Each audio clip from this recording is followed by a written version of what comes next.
Senator from South Carolina. Thank you. I will be responding to my good friend, Senator Sanders. Apparently, I'll be the ranking member on budget. He'll be the chairman, and I look forward to finding some common ground where we can. Today is not that day, but hope springs eternal.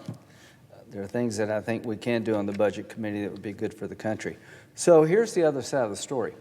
About a year ago, a little over a year ago, the pandemic coming out of China is detected, the COVID, on the west coast of the United States. And it has just done a number on us as a nation. Over 440,000 people have died from COVID-related infections. And we finally got vaccines. They're in the pipeline. We need to get them out quicker. But I do believe that the vaccines are going to help us a lot. And to the American people who have been suffering, I think better days lie ahead, but we're not there yet. But here's what's different. February the 2nd, 2021, things changed. Up until now, we've been able as a Congress and with the White House to pass things together regarding COVID. So we've passed over $4 trillion of COVID relief in a bipartisan fashion up until today.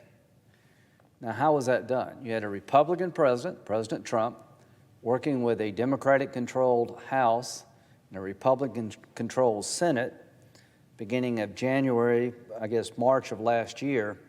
And here's what we were able to do together. Phase one, we approved 96-1, a coronavirus preparedness and response supplemental of 2020 was $8 billion. That was early on last year when we really didn't know what we were dealing with. Then we did $355 billion, 90-8. And then the next was $1.9 trillion. Listen to this. We spent $1.9 trillion, 96-0. So it's not like we don't see a need to spend money. 96-0, this body agreed to spend $1.9 trillion last year. After that, we did the Paycheck Protection Enhancement of $355 billion by voice vote. It's not like people on this side don't see a need. We had a continuing resolution where we added another $8 billion, 84-10. In the omnibus, we did another $1.04 trillion, 92-6. So when you add all this up, we've appropriated $4 trillion to deal with the problems associated with COVID. Money for people who have been struggling, money for hospitals and doctors, money for vaccine development and distribution, direct payments, the PPP program to keep small businesses from going under that can't operate to full capacity. It's been a great program. It was bipartisan until now. Here's what I want the American people to know. We've done a lot together, and of the $4 trillion we've appropriated, to date we spent $2.7 trillion. Of the Federal Reserve actions we took, allowing the Federal Reserve to help business, we had a $5.7 trillion market cap, for lack of a better term, and we've allocated $2.6 trillion. The bottom line is, of the $900 billion that we passed recently, a little over $900 billion, we've only spent 20% of the money. And here we are being asked for another $1.9 trillion. What's the difference between the first $1.9 trillion and this request? When it was first offered, the $1.9 trillion, it's the largest single appropriation, I think, maybe in the history of the country since World War II. And the fact that 96 senators could come together and pass it 96-0 tells you about the way we saw the problem. And we've been adding and adding and adding. Now we're to a point where the Biden administration is proposing $1.9 trillion of additional spending. We haven't spent the money we've allocated, nowhere near the money we've allocated. And you've got a bipartisan group, Republicans, 10, that went to the White House yesterday and said, what about a little over $600 billion see if that is enough, and I'm afraid the answer is going to be no. So what's happened here? Democratic colleagues, they've won the White House, and Biden is president. He won. It's a 50-50 Senate. The vice president makes it a Democratic-controlled body to the extent that the vice president breaks ties. And you have a smaller majority in the House than we've had in the last 20 years. But the consequence of what I've just described is that my Democratic colleagues are now in charge of everything. When it was divided government, when you had a Republican president, a Republican Senate, and a Democratic House, were able to come together with overwhelming votes to help the American people. Now we find ourselves at a crossroads. Our Democratic colleagues are using a process called budget reconciliation that begins today that would allow them to pass the $1.9 trillion basically on a party line vote, a simple majority, not reaching the 60-vote milestone. The 60-vote problem was never a problem up until now because Republicans and Democrats were able to work together up until now. What changed? They've got it all. Everything we told you would happen in the election is coming true. You got one-party control of Washington, and they're seizing the moment. What a $15 hour minimum wage has to do with fighting COVID, I don't know. But I do know this. Now is the worst possible time to increase the cost on small businesses in South Carolina in the restaurant hospitality industry. You're about to hit them with 2 government mandates that are going to put them out of business. They're all struggling. A lot of states have reduced capability in terms of indoor dining. D.C., I think last week, for the first time, you could dine indoors at 25% capacity. States all over the country have different rules about how small business operates. The tourist industry is just about squashed. So people in the hospitality industry, in the restaurant business, in the service industry, if this bill passes the way it's been proposed, are going to have a $15 per hour per employee mandate. That's going to sink them. They're going to have to lay a lot of people off because they're barely struggling barely making it as it is. So here's what we're doing to those businesses. State and local government are mandating a reduction in revenue. Why? Because you reduce the capability to earn money by reducing seating capacity and the other things associated with fighting COVID. So what does the Congress do? Do we relieve that burden by having more PPP? No. We increase your cost of doing business. This $15 an hour minimum wage increase will dramatically increase the cost of doing business to small businesses at a time they can afford it the least. And there are people out there working today that will be out of work tomorrow if this bill passes. My Democratic colleagues have taken the energy sector head on. They stopped the Keystone Pipeline. I don't know how many thousands of jobs will be affected by that, but all of these mandates and all these change in policies are making it really hard right now to employ people. So count me in for more COVID relief once I understand how the money we've previously allocated has been spent. I think continuing to spend at this level without understanding what the money in the past has done is not very responsible. We've only spent 20% of the $900 billion we passed just a few weeks ago. Now we're going to do $1.9 trillion more. Of the $4 trillion we did together, $2.7 trillion has been spent. Over $1 trillion is sitting there, not spent yet. So I guess the point I'm trying to make, and my Republican colleagues, is that this $1.9 trillion package, there's been no effort to make it bipartisan. We're spending a lot more money before we understand how the money we spent actually works.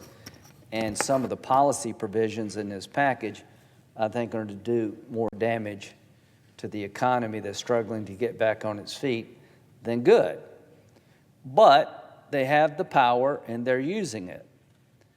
he's right, Senator Sanders. When we had this authority, we cut your taxes through budget reconciliation.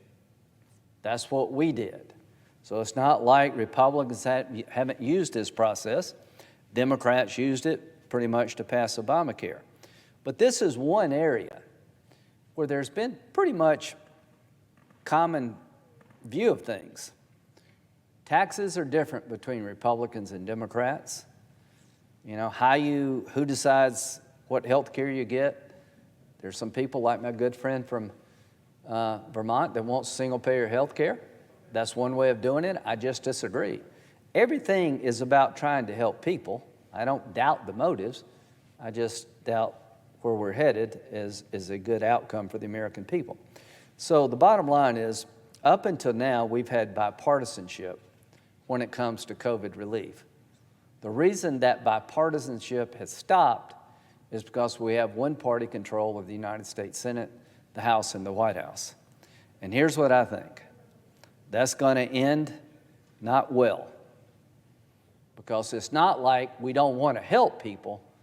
We just have a different view of how to help, and we'd like to let some of the money we've already appropriated go to work and see how well it works and fill in gaps where you need to fill in gaps. Count me in for more payments, direct payments beyond $600. Count me out for giving $2,000 payments to people that make almost $200,000 a year. I think it needs to be more targeted. I don't mind having more direct payments. I'd like to make it less targeted. And I don't mind discussing raising the minimum wage when the COVID problem passes and we get back on our feet. I do mind doubling it in the middle of a pandemic. And I do believe that this $1.9 trillion package is going to do more harm than good to the American economy. And the reason we're having this debate, the way we're having this debate, is because they have unlimited power, my Democratic colleagues. You've chosen to do this. The 10 Republicans who went down to the White House, I appreciate their effort. Maybe some good will come from that. But this process we're engaged in today makes me wonder if it was worth their time. Maybe we can pull a rabbit out of the hat and find a bipartisan compromise consistent with what we've done over the last year. If not, we're going to march down the reconciliation road. We're going to take $1.9 trillion of spending and let one party spend it. We're going to have one point of view about this money. We're going to let people spend $1.9 trillion without any input from the other side of the aisle in a 50-50 divided Senate. I don't know what you got from the last election. Here's what I got. We did better in the House than I thought we would do. President Trump lost, but it was still a close election from an electoral college point of view. And the Senate is 50-50. I don't think the message from the last election was, we want Democrats to spend $1.9 trillion and deal Republicans out. That's exactly what you're doing. So it would be different if we had had a history over here of trying not to help. We were able, 96-0, to spend $1.9 trillion less than a year ago. And now we want to spend $1.9 trillion again after the money previously allocated hasn't been spent. So all I'm suggesting to my Democratic colleagues, we're going to have a different view on taxes. We're going to have a different view on health care. But this is the one area where I really do believe there's a bipartisan middle ground to be had. And to Senator Sanders, there may come a time where I will work with you to raise the minimum wage. The PPP program has been highly successful. The $600 billion proposal by Republicans has more money for that. It has more direct payments, but it's more targeted. Senator Manchin said that he wants more direct payments, but he wants it targeted to people on the lower economic end. Mike Rounds, one of our colleagues from South Dakota, got a check. So the bottom line is, I don't mind helping people, but there's got to be some sense that we can't just constantly write checks and hope one day that doesn't come back to bite us. One thing about a $15 hour minimum wage now, I think what it does It puts pressure on businesses who can't stand any more pressure. It's going to cost people jobs that have a job. It's going to do more harm than good in this environment. When you combine the mandate of increasing wages, where the $15 an hour is the least wage, and add what we're doing in terms of restricting income generation, that is a formula for disaster for small businesses. This is it. If this bill passes the way it's written, there are going to be thousands of people out of work who were previously working in a small business that's going to fold. How does that help COVID? And if you don't believe that, you're not really walking and talking to the people out there on the front lines of this economy. The tourism industry in Myrtle Beach, South Carolina, has been decimated. You can't fly from one state to the other without a 2-week quarantine. Hopefully that begins to pass when we get vaccine distribution at a higher level.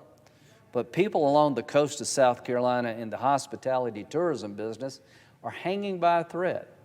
The PPP program has been a lifeline. The last $900 billion package had a new round of PPP money. If we need more money, count me in. Again, I'd like to have a higher direct payment, but not the people that make $150,000, $200,000 in combined income. So this package is going to be devastating to the hospitality service industry. It's going to take us down a path we haven't gone before, which is a partisan approach to COVID. And I do believe, and maybe I'm wrong, that with some effort on our part, we can reconcile the difference between what our Republican colleagues proposed and what President Biden has proposed and find some middle ground like we have in the past, but it doesn't seem to be a real effort to do that. And all I can say is that the American people want us to work together for their benefit, and this will be the first time that I can recall where we spent $1.9 trillion based on one party's view of things. That's not good. That's a lot of money, and it's so unnecessary. So I would encourage Senator Sanders and my colleagues on the other side to give a chance to this negotiation, see if we can get there. I hope we can, but this is not the right way.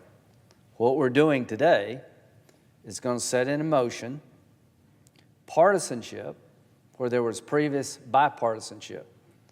President Biden said he wanted to unify the nation.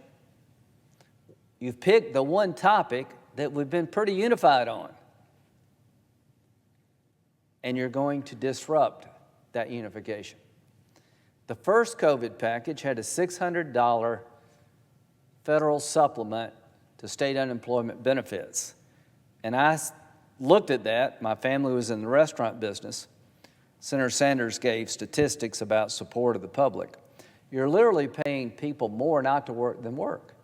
I want to help people because they're out of work, no fault of their own because of COVID. But when we went to $600, we were paying people $23 an hour, I think, in South Carolina not to work. That did not go over well with the public at large, and we're trying to reduce that federal supplement down to $300, not $600, to help people who are out of work, but not to incentivize people not to go back to work when the economy's beginning to open. So in this package, we go back to $400, and it goes all the way to September, which means it's going to be harder to hire people back when the economy does show signs of reopening, and it's beginning to show signs of coming back. The faster the vaccine is distributed, the more people that get inoculated, the sooner we can go back to business. So I would just say to my Democratic colleagues, you've chosen this path. All of us are going to vote no to $1.9 trillion spending, not because we don't care. It's because we would like to see what the money we spent in the past is doing before we add another $1.9 trillion. a lot of the provisions in your proposal we think have very little, if anything, to do with COVID. And it would be unfortunate if we go down this road, but we're not in charge. Now, 2022 will be here before you know it. Hopefully by 2022, we'll have the American people build up immunity to COVID, and our economy will come back the way it was before the COVID pandemic. Before the pandemic, the economy was doing well for all sectors of the American people. I think one of the things that helped was that tax cut that Senator Sanders opposed. But we can have political debates about that. The point I'm trying to make is up until this moment in time, we've been able to achieve overwhelming bipartisan support dealing with the COVID problem that we all face. It really is disappointing and disheartening that we're going to abandon that model when I don't think we have to. But that will be up to my Democratic colleagues. That will be up to President Biden. And finally, a message to President Biden. You won. We lost. You're the legitimate president of the United States. I want to help you where I can. I just got a briefing about what you're proposing in Afghanistan. I think it's darn good. There are plenty of things we can do around here together on foreign policy and domestic policy. It doesn't have to be a fight to the death all the time. An infrastructure bill is there for the taking. I think most Americans realize our roads and our bridges and our ports need upgrading, and count me in for that. There are things that we can do. But President Biden, you can do something too. You can say, slow down in the Senate, slow down in the House. I'm going to see if I can find middle ground. I'm telling you right now that $1.9 trillion being spent the way this bill envisions is not responsible. We haven't spent the money we've previously allocated. There's a lot in this bill that will cost us jobs at a time we need jobs, and you're not going to help the COVID crisis by putting somebody out of work because of a government mandate that business can't afford to fulfill because they're hanging by a thread. So we'll have some time in the next couple of days to talk about what's in the package, what's not, our view of how this thing should all unfold. But I will yield back here with a sense of optimism. To my Republican colleagues who went to talk to the White House, count me in. If you can work something out, I'd like to be able to help. It's not like there's not some more money that can be spent, but this approach and the way you're spending the money, the amount of money in this approach, I think is going to make this place less unified. If you're looking for unity, this is a lousy way to get it. With that, I yield.